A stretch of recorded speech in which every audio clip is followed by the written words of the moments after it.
Bismillahirrahmanirrahim. Starting with the name of Allah, who is the most beneficent and the most merciful. I am Zahra Batul and I am a representative of Student Care and Counseling Department, KIPS Head Office.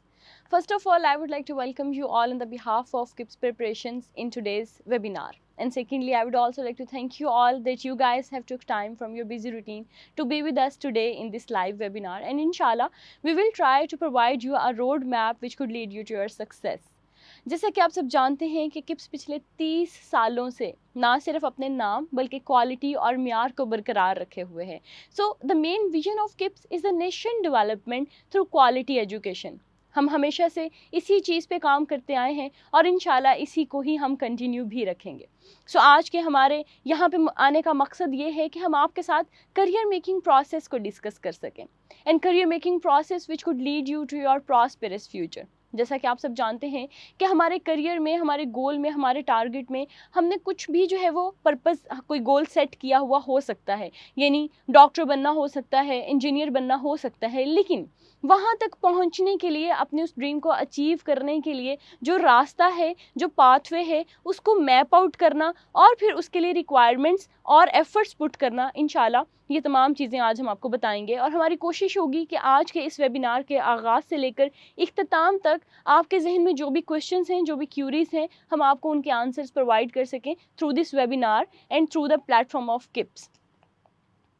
सो आज के हमारे जो topics हैं उसमें सबसे पहले the aim of life. Aim of life के बारे में हम बात करेंगे, उस पर डिस्कशन करेंगे, और pyramid of an academic career, और आपके जो ड्रीम करियर है, आपके जो ड्रीम गोल्स हैं, उस हवाले से आपको बताया जाएगा. और साथ ही साथ the transition from earlier classes to matric and intermediate. ये बहुत इंपॉर्टेंट है कि जब हम मिडल में थे उससे मैट्रिक में ट्रांजिशन हुई, मैट्रिक टू इंटरमीडिएट हुई, क्या चेंजेस आए और आगे फर्दर रिक्वायरमेंट्स जो हैं वो कैसे चेंज होती गई और अब जो वक्त की ज़रूरत है वो क्या है. And then we will discuss about your targeted score and at the very end हम आपको जो है किप्स के सिस्टम के हवाले से बताएंगे और किप्स के सिस्टम को एलैबोरेट करने की कोशिश करेंगे कि जिसके थ्रू हम अपने स्टूडेंट की तमाम चीज़ों को जो है वो लेकर चल रहे होते हैं. So first thing is first and that is the aim of life. What is your aim? और जैसे कि डियर स्टूडेंट्स, आप सब ये जानते हैं कि लाइफ में एम होना बहुत ज़रूरी है और लाइफ में एम या टारगेट या गोल सेट करना बहुत ज़रूरी है. क्योंकि जब तक हमने अपना कोई गोल, जब तक हमने अपना कोई टारगेट सेट नहीं किया होगा तो ऑब्वियसली फिर हम ये मैप आउट नहीं कर पाएंगे कि उसके लिए रिक्वायरमेंट्स क्या हैं. सो सबसे पहले तो आपको अपना ड्रीम डिफ़ाइन करना चाहिए.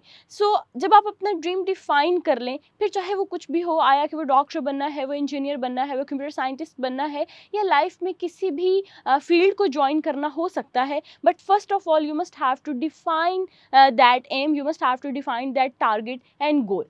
लेकिन जब हमने अपने एम को डिफ़ाइन कर लिया, जब हमने टारगेट को डिफ़ाइन कर लिया, तो उसके बाद जो अगली चीज़ आती है that is that how much committed are you with your dream, that how much serious are you with your dream. So dear students, अगर मैं आपसे पूछूं कि आप अपने ड्रीम के साथ, आप अपने गोल के साथ कितना सीरियस हैं, तो क्या आप 50% सीरियस हैं या फिर आप 60% सीरियस हैं? And I am quite hopeful कि आप ना तो 50% सीरियस हैं और ना ही 60% सीरियस हैं. हाँ, लेकिन आप सब यहाँ पर आंसर दे रहे होंगे that we are 100% serious with our aim, we are 100% serious with our target. तो डियर स्टूडेंट्स, यहाँ पर मैं आपको एक इंटरेस्टिंग फैक्ट बताती चलूँ कि इवन 100% सीरियस होना भी इनफ नहीं है. तो फिर सवाल ये पैदा होता है कि फिर हमें कितने % सीरियस होना चाहिए. सो डियर स्टूडेंट्स, आपको 200% सीरियस होना चाहिए. So you should must have to be 200% serious with your dream, with your aim and with your target. लेकिन अब आप यहाँ पर सोचेंगे कि 200% सीरियस होना क्या होता है. अब इसका क्या मतलब है कि हम 100 में से 200 मार्क्स अचीव कर लेंगे? तो डियर स्टूडेंट्स, ऐसा बिल्कुल नहीं है. यहाँ पर 200% सीरियस होने का मतलब ये है कि अगर मैं आपको आसान लफ्ज़ों में समझाऊँ, बल्कि चलें मैं आपको एग्जाम्पल के थ्रू समझाती हूँ. डियर स्टूडेंट्स, अगर आपने शेर से लड़ाई करनी हो, शेर के साथ आपकी फ़ाइट होने जा रही हो और आप तैयारी करें गीदड़ को मारने की, तो डियर स्टूडेंट्स आप मुझे बताएं कि क्या वहाँ पर प्रोबेबिलिटी और जो चांसेस हैं वो हमारे जीतने के ज़्यादा होंगे या हमारे हारने के ज़्यादा होंगे? लेकिन दूसरी तरफ अगर हम देखें कि हमारी लड़ाई जो है वो विद जैकल होनी हो, विद गीदड़ होनी हो, जो कि एक डरपोक जानवर भी है, लेकिन हमने तैयारी शेर को मारने की हो, and during the time of fight हमसे कोई गलती हो भी जाए, and during the time of fight हमसे कोई मिस्टेक हो भी जाए, और जो कि मिस्टेक या प्लस माइनस इंसान से हो ही जाते हैं, तो अगर हमने तैयारी शेर को मारने की है and during the time of fight with the jackal अगर हमसे कोई प्लस माइनस हो भी गया, कोई मिस्टेक हो भी गई, तो प्रोबेबिलिटी तब भी ज़्यादा रहेगी हमारे जीतने की।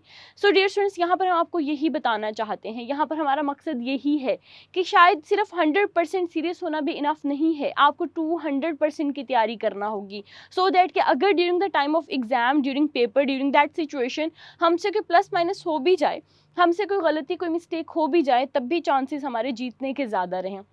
एंड इंशाल्लाह आई होप कि आप मेरे पॉइंट को भी समझ गए होंगे और आप 200% ही तैयारी कर रहे होंगे और उसी तरह के हमारे पास जो है वो आपके रिजल्ट्स आ रहे होंगे। So dear students, aim of life के बाद और उसके बाद उसके साथ सीरियसनेस शो होने के बाद जब आपने डिफ़ाइन कर लिया, तो उसके बाद एक मेन चीज़ आती है द ड्रीम करियर, कि अब हमने ये डिफ़ाइन करना है कि वो हमारा करियर है क्या, या वो क्या होना चाहिए या क्या हो सकता है।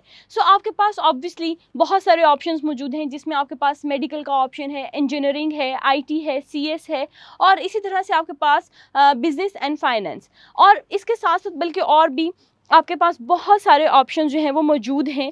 तो आप इनमें से कोई भी ऑप्शन सेलेक्ट कर सकते हैं अपने इंटरेस्ट के अकॉर्डिंग, अपना जो आपका एम ऑफ लाइफ था उसके अकॉर्डिंग आप उसको चूज़ कर सकते हैं। So our next topic is the pyramid of an academic career. So अगर हम पिरामिड को देखें तो हमारा जो ट्रांजिशन पीरियड था from earlier classes to matric and then the intermediate, and dear students आप देख सकते हैं कि मैट्रिक, एफएससी और एंट्री टेस्ट, ये पिरामिड में रेड पोर्शन है, और आप जानते हैं कि रेड हमेशा एक अलार्मिंग कलर होता है, एक अलार्मिंग सिचुएशन को डिफ़ाइन करने के लिए होता है।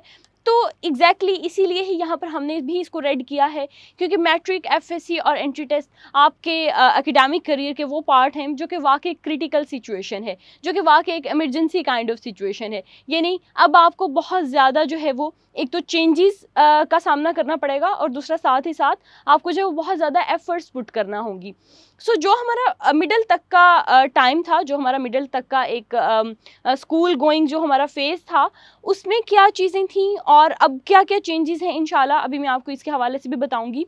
और जैसे कि आप जानते हैं कि एंट्री टेस्ट के बाद आगे जो है वो हमारा प्रोफेशनल जो इंस्टीट्यूट होते हैं हम वो सिलेक्ट कर रहे होते हैं, जो आपके ड्रीम इंस्टीट्यूट्स होते हैं, आप वहाँ तक पहुँच रहे होते हैं। सो देखा जाए तो जो matric, FSc and entry test हैं वो एक रोल प्ले करते हैं between your earlier classes and your professional dream, उसके दरमियान में एक कनेक्टिविटी का रोल प्ले करते हैं। सो आपको इनमें से होते हुए while going through these phases you have to achieve, you have to go to your dream institute and dream career and professional life.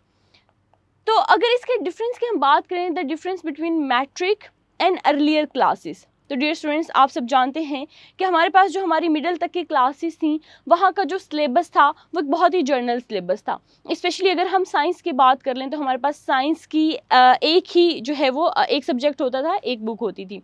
लेकिन अब जैसे ही हमने मूव किया टू द मैट्रिक, तो आपके पास स्पेशलाइज्ड सब्जेक्ट्स हो गए, यानी आपके पास उसी साइंस में से फिज़िक्स अलग हो गई, केमिस्ट्री अलग हो गया, और इसी तरह से बायो का एक अलग से सब्जेक्ट बन गया। और इसका मतलब है कि हमारा जो डिफ़िकल्टी लेवल है वो कहीं ना कहीं इंक्रीज़ हो गया है, क्योंकि सिलेबस जो है वो चेंज हुआ हमारे लिए, तो डिफ़िकल्टी लेवल भी इंक्रीज़ हो गया। लेकिन उसके बाद एक और चीज़ जो हमारी अर्लियर क्लासेस में थी, that is the internal examination system. आप सब ये बहुत अच्छे तरीके से जानते हैं कि मिडिल तक अगर आपकी जो टीचर आपको एक बायो का सब्जेक्ट पढ़ाती थी तो वही आपका पेपर बनाती थी, और उसके बाद वही पेपर को चेक करती थी, और एट द वेरिएंट पोजीशन भी वही टीचर अनाउंस कर रही होती थी। लेकिन अब मैट्रिक में क्या है कि मैट्रिक क्योंकि हम आगे बोर्ड के सिस्टम में, और बोर्ड के सिस्टम में क्या होता है कि पढ़ाता कोई और है, पेपर बनाने वाला कोई और होता है, पेपर को चेक करने वाला कोई और होता है, और उसके बाद हमारी पोजीशन अनाउंस होती है। सो देखा जाए तो ये भी हम अचानक से एक जो है वो थोड़ा सा चेंज सिचुएशन में आ गए। उसके बाद अर्लियर क्लासेस में till then our middle class हमने जो है वो कम्पीट किया विद आवर क्लास फेलोज़, या मैक्सिमम हमने कम्पीट किया अपने स्कूल में जितने एक क्लास के सेक्शंस मौजूद थे उन स्टूडेंट्स के साथ, और हमारी पोजीशन उन्हीं स्टूडेंट्स में से आती थी। लेकिन बोर्ड के सिस्टम में हमारे पास जो है वो कंपटीशन का लेवल इंक्रीज़ हो जाता है। लेकिन अब हमें जो है वो compete करना होगा ना सिर्फ अपने स्कूल के स्टूडेंट्स के साथ, अपने स्कूल के उन सेक्शंस के साथ, बल्कि अपने सिटी में मौजूद तमाम स्कूल्स के स्टूडेंट्स के साथ, और बल्कि अपने उस बोर्ड में मौजूद तमाम सिटीज़ में मौजूद तमाम स्कूल्स के स्टूडेंट्स के साथ। सो डियर स्टूडेंट्स, ऑब्वियसली हमारा जो कंपटीशन का लेवल है बहुत ज़्यादा इंक्रीज़ हो गया है, एंड ऑब्वियसली जब कंपटीशन इंक्रीज़ होता है then we must have to put our efforts a lot. तो उसके बाद लेकिन एक बहुत अच्छी बात है, एक यहाँ पे बहुत मैं आपसे कहूँगी कि आपके लिए एक बहुत प्लस पॉइंट भी है, क्योंकि हमें अपने ड्रीम को भी अचीव करना है। तो मिडिल तक हमारे पास जो लर्निंग अपॉर्चुनिटी थी वो बहुत ही लिमिटाइज्ड थी, यानी अगर देखा जाए तो वहाँ पे सब्जेक्ट्स जो है वो स्पेशलाइज्ड नहीं थे, वहाँ पे हमारे पास प्रैक्टिकल का जो है वो इतना ज़्यादा मौका मौजूद नहीं था, और कॉन्सेप्ट्स की क्लैरिटी इतनी ज़्यादा हमें नहीं मिल सकती थी। लेकिन अब जो है वो आपके पास स्पेशलाइज्ड सब्जेक्ट्स हैं, अब आपके पास जो है वो अपॉर्चुनिटी ज़्यादा है लर्न करने की। सो डियर स्टूडेंट्स, आप जो है वो इस अपॉर्चुनिटी से फ़ायदा भी उठा सकते हैं। तो इसके बाद हम देखते हैं कि जब हम अपने ड्रीम सेट कर लिया, जब हम उसके साथ सीरियस हो गए, उसके बाद हमने डिफ़ाइन कर लिया कि हमें क्या बनना है, और उसके बाद हमने ये देख लिया कि हमारी किस फेज़ में जो है वो चेंज आया, ट्रांजिशन आई, और उस फेज़ में क्या क्या ऐसी चेंजेस हैं। लेकिन अब जो साथ ही साथ एक चीज़ आती है वो ये कि एट द वेरी एंड आपको जो है वो टारगेट क्या सेट करना है। एट द वेरी एंड आपको जो अपने मार्क्स का एक टारगेट है वो कितना आपको अचीव करना है।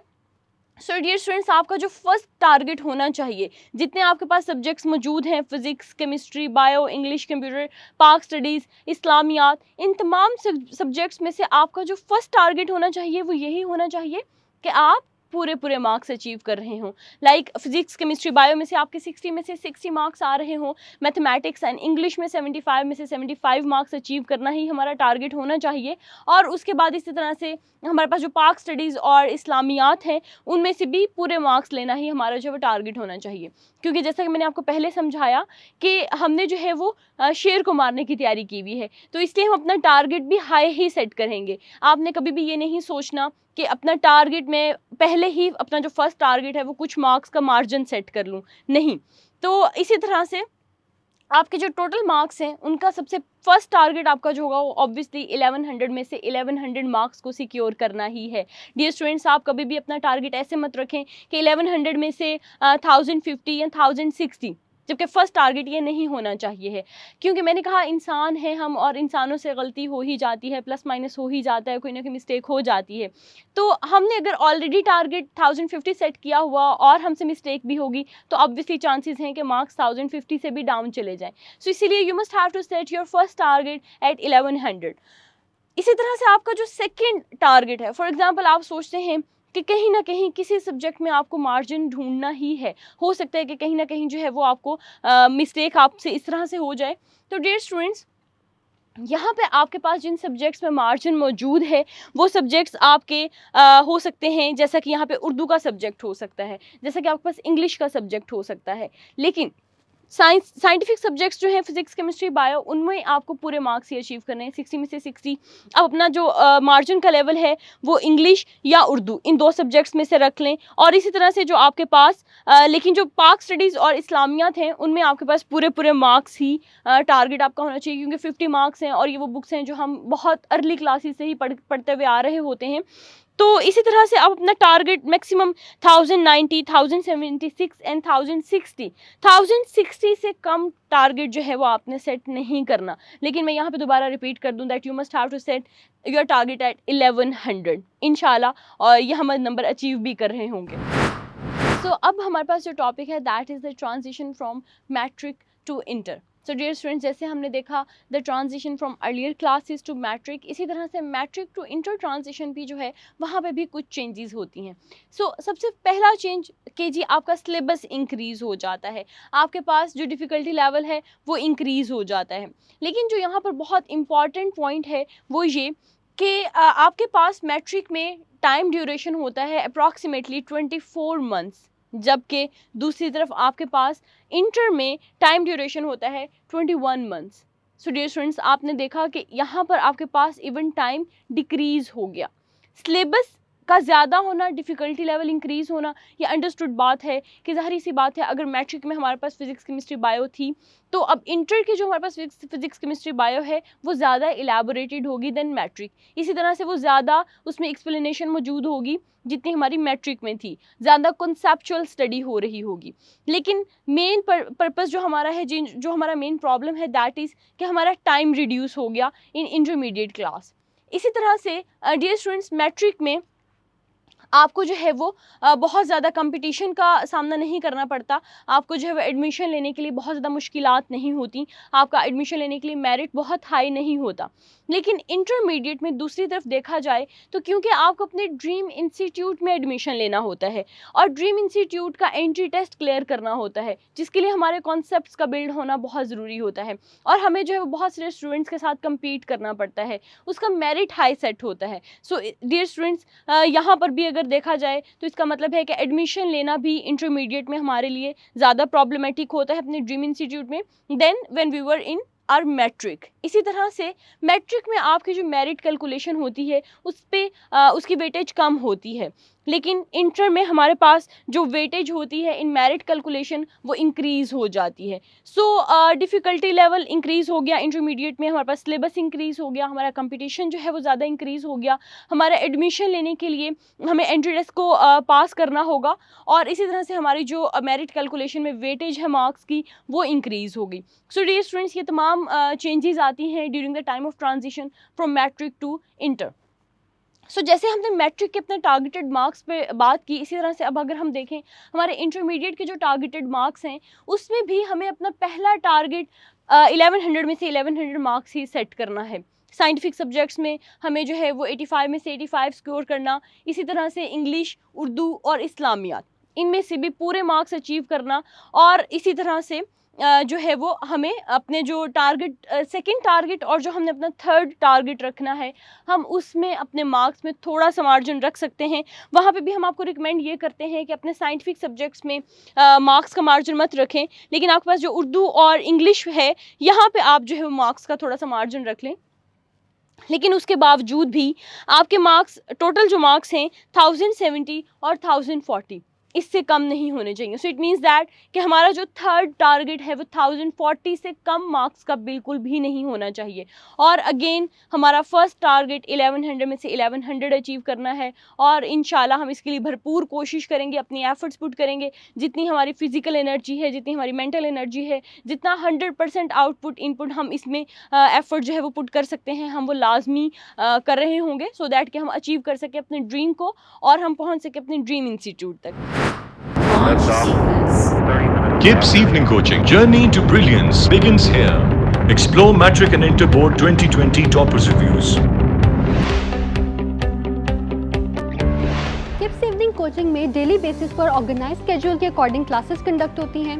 सेकेंडली, कैरियर काउंसलिंग सेशंस में फ्यूचर गोल सेट करने में और बोर्ड एग्जामिनेशन रिलेटेड क्यूरीज को सॉल्व करने में भी मदद मिलती है। Yes, I would like to suggest KIPS Evening Coaching to my fellows क्योंकि यहाँ कॉन्सेप्ट क्लैरिटी के साथ साथ ड्यूरिंग पेपर टाइम और स्ट्रेस मैनेजमेंट की भी प्रैक्टिस होती है and secondly time to time counselling session से कैरियर गाइडेंस में भी मदद मिलती है।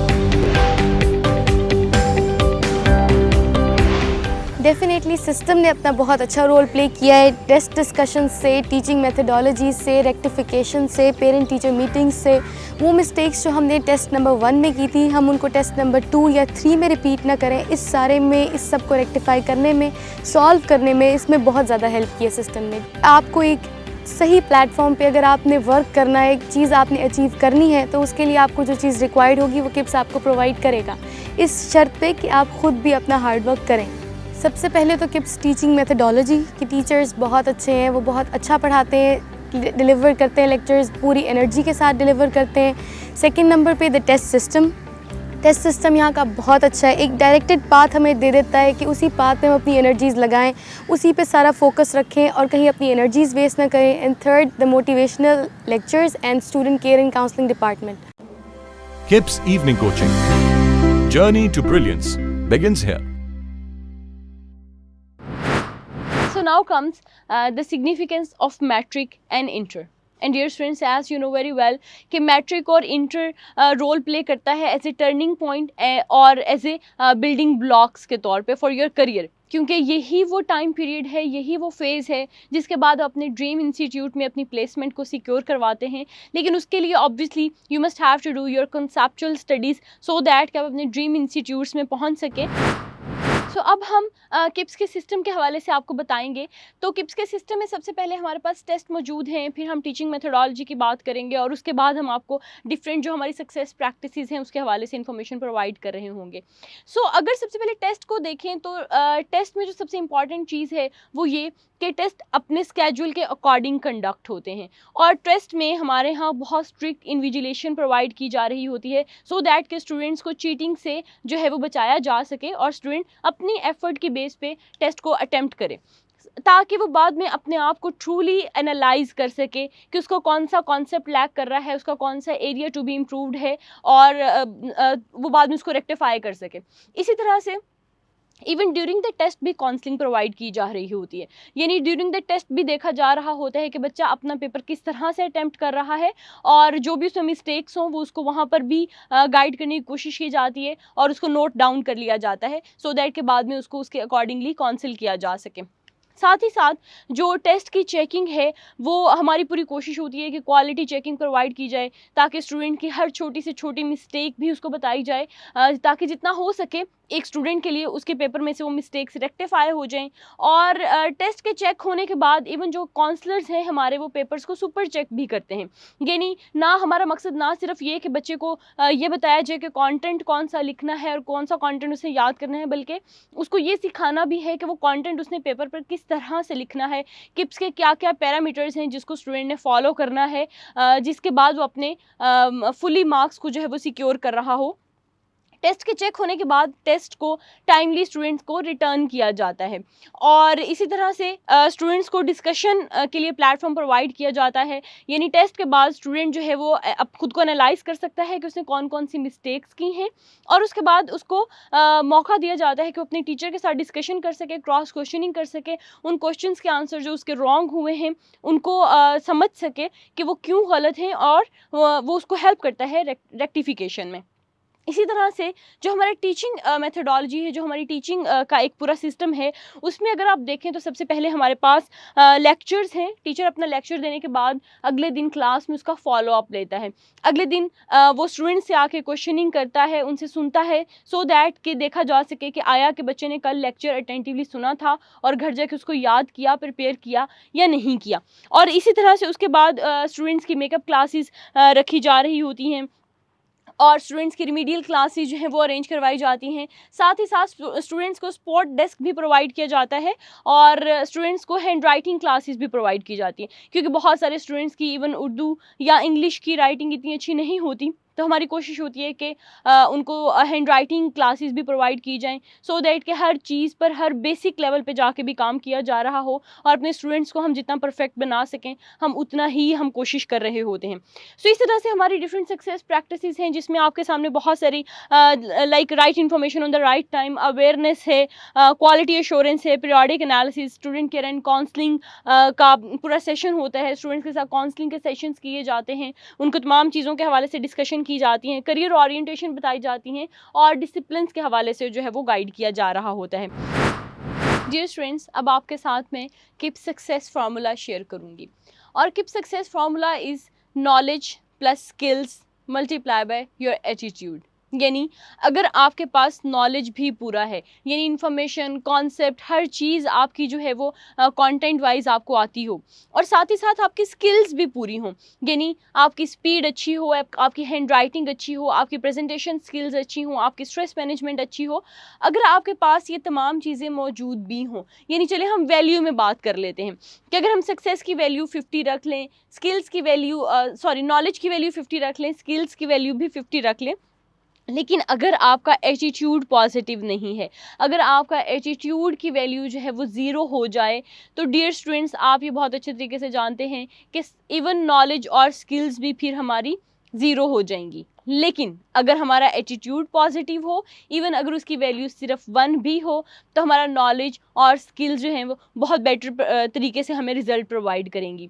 सो डियर स्टूडेंट्स, आपका एटीट्यूड है क्या, यानी your attitude towards your studies, कि आया कि आप पंक्चुअल हैं, आया कि आप रेगुलर हैं, कहीं ऐसा तो नहीं कि आप क्लास में लेट आते हों या फिर दूसरे दिन छुट्टी कर लेते हैं, या आप अटेंटिवली लेक्चर सुनते हैं, आप उसको नोट डाउन करते हैं, अपना daily work on daily basis क्या आप करते हैं। सो डियर स्टूडेंट्स, ये तमाम चीज़ें आपके एटीट्यूड में आती हैं। आपने घर जाके पढ़ा, आपने अपने लेसन को रिवाइज किया, आपने अपने नोट्स बनाए। सो अगर आपका एटीट्यूड पॉजिटिव है तो आपकी नॉलेज और स्किल्स आपको भरपूर फ़ायदा देंगी, लेकिन अगर आपका एटीट्यूड जो है वो नेगेटिव हो तो फिर आपका नॉलेज और स्किल भी जो है वो आपको उस तरह से भरपूर फ़ायदा नहीं दे सकते। आपका जो डेली वर्क है वो आपके एटीट्यूड में आता है। यानी अगर आप सिर्फ एक रूल भी फॉलो कर लें कि मुझे अपना डेली वर्क जो है वो डेली बेसिस पर करना है, तो इंशाल्लाह ये भी आपकी लाइफ में बहुत ही एक चेंज लेके आएगा। Now comes the KIPS teaching methodology. So dear students, KIPS teaching methodology इस तरह से डिज़ाइन की गई है so it could help you with a continuous progress evaluation. So KIPS teaching methodology में आपके पास सबसे पहले लेक्चर मौजूद है, यानी टीचर ने आपको लेक्चर डिलीवर किया, you must have to listen the lecture attentively, आप उसको नोट डाउन लाजमी करें। आपको अगर कोई सवाल पूछना हो तो टीचर से क्रॉस क्वेश्चनिंग करके अपने कॉन्सेप्ट्स को क्लियर लाजमी करें। उसके बाद आपको सेल्फ स्टडी नंबर 1 करनी है, यानी घर जाके आपने उस लेक्चर को प्रिपेयर करना है, उसको रिवाइज करना है, उसके नोट्स बनाने हैं, और अगले दिन जब आप क्लास में आएंगे तो टीचर आपसे फॉलो अप ले रहा होगा, यानी टीचर आपसे उस लेक्चर के अकॉर्डिंग कुछ सवाल पूछेगा सो दैट कि वो ये देख सकें कि आया कि आपने लेक्चर को प्रिपेयर किया या रिवाइज किया। डियर स्टूडेंट्स, फॉलो अप में अगर आपको लगता है कि आपके कुछ कॉन्सेप्ट स्टिल लैक कर रहे हैं या कुछ कंटेंट आपका जो है वो स्टिल वीक है, then you must have to do the self study number 2। Dear students, self study number 2 के बाद आपका किप्स में टेस्ट लिया जाएगा। टेस्ट के लिए मैं आपको ये रिकमेंड करूँगी कि उसमें चीटिंग बिल्कुल भी ना करें। आप टेस्ट को अपने नॉलेज के अकॉर्डिंग करें, अपने नॉलेज के अकॉर्डिंग अटैम्प्ट करें, सो दैट कि अगर कुछ गलत हो भी जाता है, कुछ मिस्टेक्स हो भी जाती हैं, तो उसके बाद आप खुद को एनालाइज कर सकें कि आपके कौन से क्वेश्चंस गलत हुए और वो किस वजह से गलत हुए। कि आपकी स्पीड मैनेजमेंट की वजह से गलत हो गए, या आपके स्ट्रेस की वजह से गलत हो गए, या आया कि मुझे वो कॉन्टेंट ही ब्रेन से जो है वो फेड आउट हो गया। सो टेस्ट के बाद किप्स का जो प्लेटफॉर्म है उसको उस पर आपको ये अपॉर्चुनिटी प्रोवाइड की जाती है कि आप टीचर के साथ डिस्कशन कर सकें। यानी टेस्ट में हमारे पास जो मिस्टेक्स हुई हैं, टीचर के साथ हम उन मिस्टेक्स के हवाले से डिस्कशन कर सकें, क्रॉस क्वेश्चनिंग कर सकें, अपने उन मिस्टेक्स को उसके बाद हम जो है वो रेक्टिफाई कर रहे होंगे। यानी डिस्कशन के बाद हम जाएंगे इम्प्रूवमेंट की तरफ, रेक्टिफिकेशन की तरफ, और जिसको हम कहते हैं सेल्फ स्टडी नंबर 3। यानी अगर आप देखें तो सबसे पहले लेक्चर हुआ, लेक्चर के बाद हमने सेल्फ स्टडी कर ली, हमने घर जाके पढ़ा, टीचर ने जब लेक्चर सुना मुझे महसूस हुआ कि उसमें स्टिल कोई कमी है, तो हमने घर जाके सेल्फ स्टडी नंबर 2 कर लिया। उसके बाद हमने टेस्ट दिया, टेस्ट में कुछ मिस्टेक्स हो गई, टीचर से डिस्कशन कर ली, अब अगेन हमारी वो मिस्टेक्स दूर हो गई, हमारे वो वीक एरियाज जो हैं वो इम्प्रूव हो गए। तो उसके बाद हम सेल्फ स्टडी नंबर जब 3 कर लेंगे तो आप देखते हैं कि रेक्टिफिकेशन भी हो गई और हमारा पूरा लेक्चर, हमारा पूरा कंटेंट, पूरा चैप्टर, पूरा टॉपिक इंशाल्लाह इतने अच्छे तरीके से तैयार हो जाता है कि आपकी जो है वो प्रोग्रेस यकीनी होती है। इसी तरह से अगर हम आपको किप्स की कनेक्टिविटी समझाएं तो इसमें पेरेंट्स, टीचर, स्टूडेंट्स और मैनेजमेंट, ये चारों आपस में इंटरकनेक्टेड हैं। यानी अगर स्टूडेंट ही नहीं है तो ऑब्वियसली इट मीन्स फिर तो कुछ भी नहीं होगा, लेकिन स्टूडेंट के साथ ही साथ इवन जो हमारी मैनेजमेंट है वो उसका बहुत ज़्यादा रोल प्ले होता है। जैसे मैंने आपको बताया कि हमारे यहाँ टेस्ट में स्ट्रिक्ट इन्विजिलेशन की जा रही होती है, तो ऑब्वियसली वो इन्विजिलेशन हमारी जो मैनेजमेंट है वही देख रही होती है। जब आप कैंपस में आ जाते हैं तो उससे ऑनवर्ड जितने भी आपके बहुत सारे डिफरेंट काम हैं जिनको मैनेजमेंट अपने तरीके से लेके जो है वो चल रही होते हैं। सो मैनेजमेंट, स्टूडेंट, उसके साथ टीचर्स, यानी हमारे जो टीचर्स हैं आपको लेक्चर डिलीवर करते हैं, आप जब डिस्कशन करते हैं टीचर के साथ, आपको हेल्प प्रोवाइड करते हैं जहाँ जहाँ आपको ज़रूरत होती है, और साथ ही साथ आपके पेरेंट्स। यानी पेरेंट्स से मैं बल्कि रिक्वेस्ट करूँगी कि आप हमारे साथ कनेक्टेड रहें, आप कैंपस में तशरीफ़ लाते रहें, जैसे ही आपको टाइम मिले, चाहे मंथ में एक दफ़ा या वीक में 1 टाइम, आपको जो है जैसे टाइम मिलता है आप कैंपस ज़रूर विज़िट करें, अपने बच्चे के हवाले से, उसकी प्रोग्रेस के हवाले से इंफॉर्मेशन लें, डिस्कशन करें, और अगर हम चारों लोग जो है वो मिलके इंटरकनेक्टेडली काम कर रहे हों तो इंशाल्लाह हम बच्चे की जो प्रोग्रेस है, जो सक्सेस है, उसको यकीनी बना सकते हैं। और इवन अगर एक बच्चे की प्रोग्रेस वीक भी है, यानी अगर उसकी एवरेज जो है वो मार्क्स की इतनी ज़्यादा नहीं भी है, तो अगर हम सब मिलके काम करें उस पर, तो उसको हम इन्हेंस कर सकते हैं। So dear students and dear parents, मैं आपसे रिक्वेस्ट करूँगी कि जैसे कि इंटरकनेक्टिविटी हमने बनाई है, इसी तरह से आप भी इसको लेके चलें। सो अब आपके सामने जैसे कि KIPS academic model and KIPS success methodology है। तो डियर स्टूडेंट, जैसे हमने देखा लेक्चर की इम्पॉर्टेंस को, इसी तरह से लेक्चर में आपने जिस चीज़ का ख्याल रखना है that is the regularity and punctuality and concepts building. यानी आपने जो है वो रेगुलर होना है, आपने क्लास में टाइम पर आना है और साथ ही साथ ड्यूरिंग द लेक्चर अपने कॉन्सेप्ट्स को बिल्ड करना है। अगर आपको कोई कॉन्सेप्ट लैक करता हुआ महसूस होता है तो टीचर से फ़ौरन से डिस्कशन करें, क्रॉस क्वेश्चनिंग करें, हर एंगल से अपने कॉन्सेप्ट को क्लियर कर लें। इसी तरह से आपके पास जो सेल्फ स्टडी नंबर 1 है, उसमें आपने जो करना है दैट इज़ कि you must have to do your daily work on daily basis. आपने अपने कॉलेज का काम, अपने स्कूल का काम जो डेली बेसिस पे लाजमी उसको कवर करना है घर जाके, ताकि ऐसा ना हो कि कल को हमारा काम जो है वो डबल हो जाए और हम पे जो बर्डन है वो इंक्रीज़ हो जाए। सो इसी तरह से आपने अपना रोज़ का काम करना है और इसमें आपने जिस चीज़ का ख्याल रखना है वो ये है कि आप जो भी याद करते हैं, जो भी पढ़ते हैं, उसको लिख कर लाजमी देखें। आपने लिख कर उस चीज़ की प्रैक्टिस लाजमी करनी है। सो इस तरह से फॉलो अप और सेल्फ स्टडी नंबर 2 जो है उसमें आपके टेस्ट की प्रिपरेशन होती है। यानी उस वक्त आके आप अपना टेस्ट तैयार कर रहे होंगे सो दैट कि आप टेस्ट में जाके अच्छा परफॉर्म करके आएँ और उसके बाद जो आपकी जो मिस्टेक्स हो जाएं उसको आप रेक्टिफाई करें with the help of revision. और ये आपकी सेल्फ स्टडी नंबर 3 वाली रिवीजन भी हो रही होगी और आपका जो है वो तमाम जो डाटा है वो बहुत अच्छे तरीके से तैयार हो जाएगा, आपके कॉन्सेप्ट्स बिल्ड हो जाएंगे और with the help of revision आपकी जो रेक्टिफिकेशन है वो मज़ीद अच्छे तरीके से जो है वो हो जाएगी।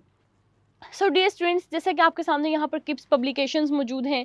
आप सब जानते हैं कि जो किप्स के नोट्स हैं उनके लिए प्रॉपर एक डिपार्टमेंट मौजूद है, एनडीसी यानी नोट्स डेवलपमेंट सेंटर। और पूरी रिसर्च के बाद आपके लिए ये सब्जेक्टिव और ऑब्जेक्टिव सीरीज़ बनाई जाती हैं और ये मैट्रिक के स्टूडेंट्स के लिए भी मौजूद हैं और इसी तरह से इंटरमीडिएट के स्टूडेंट्स के लिए भी आपके पास सब्जेक्टिव और ऑब्जेक्टिव सीरीज़ मौजूद हैं आपकी तमाम बुक्स की, जो कि प्रॉपर रिसर्च के बाद बनती हैं और इसमें मौजूद डाटा आपके लिए हेल्पफुल साबित हो सकता है। So why you have to join the KIPS? Dear students, जैसा कि आप जानते हैं कि इवन पिछले 30 ईयर्स से, पिछले 30 सालों से किप्स अपना जो क्वालिटी ऑफ एजुकेशन है उसको मेंटेन किए हुए है और इसी तरह से KIPS is a pioneer for pre first year, pre ninth and entry test. आप जानते हैं कि ये किप्स ने ही प्री नाइन्थ और प्री फर्स्ट ईयर का जो कॉन्सेप्ट है वो दिया और साथ ही साथ एंट्री टेस्ट की प्रिपरेशन में बेहतरीन मेयार जो है वो स्टूडेंट्स के लिए प्रोवाइड किया। और इसी तरह से डियर स्टूडेंट्स, किप्स में student care and counselling department मौजूद है और इवन हर कैंपस में काउंसलर्स मौजूद होते हैं जो स्टूडेंट्स की हर चीज़ पे डिस्कशन करते हैं। स्टूडेंट को कोई मसला हो, एकेडमिक इशू हो, पर्सनल इशू हो और एकेडमिक्स के हवाले से भी उसकी टेस्ट प्रिपरेशन हो, टेस्ट में जाके इवन उनको गाइड किया जा रहा होता है, उनकी पेपर की राइटिंग पे गाइडेंस प्रोवाइड की जाती है। सो हर लिहाज से जो काउंसलर होता है वो एक स्टूडेंट को काउंसलिंग प्रोवाइड कर रहा होता है। सो इसी तरह से जो डिफरेंट हाई अचीवर्स हैं उनके आपके इंटरेक्शंस आप जो है वो करवाए जाते हैं स्टूडेंट्स के साथ सो दैट कि स्टूडेंट्स को मोटिवेशन मिल सके अपने गोल और अपने ड्रीम को अचीव करने के लिए। एंड फ्री एजुकेशनल सेमिनार्स जो है वो डिफरेंट जगहों पर मुनक़द किए जाते हैं और इसी तरह से जो क्वालिटी अश्योरेंस का डिपार्टमेंट है वो मौजूद है। सो किप्स इवनिंग कोचिंग सेशंस में हमारे पास 9th 10th फर्स्ट ईयर और सेकेंड ईयर की क्लासेस मौजूद हैं। डियर स्टूडेंट्स, आपके पास ये प्लेटफॉर्म मौजूद है। मैं आपसे ये रिक्वेस्ट करूँगी और आपको ये रिकमेंड करूँगी कि आप अपने करीबी जो किप्स का इंस्टीट्यूट हो वहाँ जाके लाजमी विज़िट करें और वहाँ से जाके इन्फॉर्मेशन भी हासिल करें और साथ ही साथ जो भी जिस क्लास में भी आप मौजूद हैं उसमें वहाँ एडमिशन लें, क्योंकि इंशाल्लाह ये आपको बहुत ज़्यादा हेल्पफुल साबित होगा। जैसे कि आप जान ही चुके हैं किप्स के सिस्टम के हवाले से, आपने देखा किप्स की जो एक सक्सेस मेथडोलॉजी है उसके हवाले से हमने बात की। So dear students, what you have to do is that कि आपको जाना है, एडमिशन लेना है और जो हमने आज आपको चीज़ें बताई हैं उसको फॉलो करना है अपने लेक्चर से लेके इवन उसकी रेक्टिफिकेशन तक। यानी आप जब कैंपस में आ गए आपने रेगुलर बेसिस पे आना है, आपने अपना daily work on daily basis करना है। आपकी जो ट्रांजिशन हुई है फ्रॉम मिडिल टू मैट्रिक और फ्रॉम मैट्रिक टू इंटरमीडिएट, उसके अकॉर्डिंग आपने तमाम पैरामीटर्स को मद्देनज़र रखते हुए अपने एफर्ट्स को इंक्रीज़ करना है। और उसके बाद इंशाल्लाह जब हम हार्ड वर्क कर रहे होंगे तो हमारा रिज़ल्ट भी बेटर आ रहा होगा। और साथ ही साथ किप्स आपको अपनी सर्विसेज प्रोवाइड कर रहा है। इंशाल्लाह अगर हम तमाम लोग मिल के काम करेंगे तो चांसेस हैं कि हम अपने ड्रीम इंस्टीट्यूट तक पहुंच जाएं, हम अपने ड्रीम को, एम को अचीव कर सकें। So here we have the telecare department number. अगर आपने कोई भी क्यूरी पूछनी हो, कोई भी आपके जहन में सवाल हो, just feel free to ask. इंशाल्लाह हमारी जो टीम है वो आपको रिप्लाई कर रही होगी, आपको आंसर जो है वो प्रोवाइड किए जा रहे होंगे। बल्कि आपको कभी भी किसी भी किस्म का कोई मसला हो तो आप हमसे जो है वो कॉल करके बर वक्त राब्ता कर सकते हैं। So dear students, at the very end I would like to wish you all a very good luck. अल्लाह ताला आप सबको कामयाब करें। लेकिन आप बस कोशिश करें उन तमाम चीज़ों को जो आज हमने आपको बताई उनको फॉलो करने की, उस पर अमल करने की और उसी के अकॉर्डिंग अपनी स्टडीज़ को लेके चलने की। और इंशाल्लाह we are always here to help you guys. आपको किसी किस्म की हेल्प चाहिए हो, just do contact with us. आप हमें हमेशा जो है वो यहाँ पर पाएंगे और हमारी कोशिश रहेगी कि हम आपको अपनी जितनी बेटर वे में सर्विसेज प्रोवाइड कर सकें, हम वो कर रहे हों। सो इंशाल्लाह guys, see you in any next video. और तब तक अपना ख्याल रखिएगा। Thank you so much. अल्लाह हाफिज़। KIPS Evening Coaching. Journey to Brilliance begins here.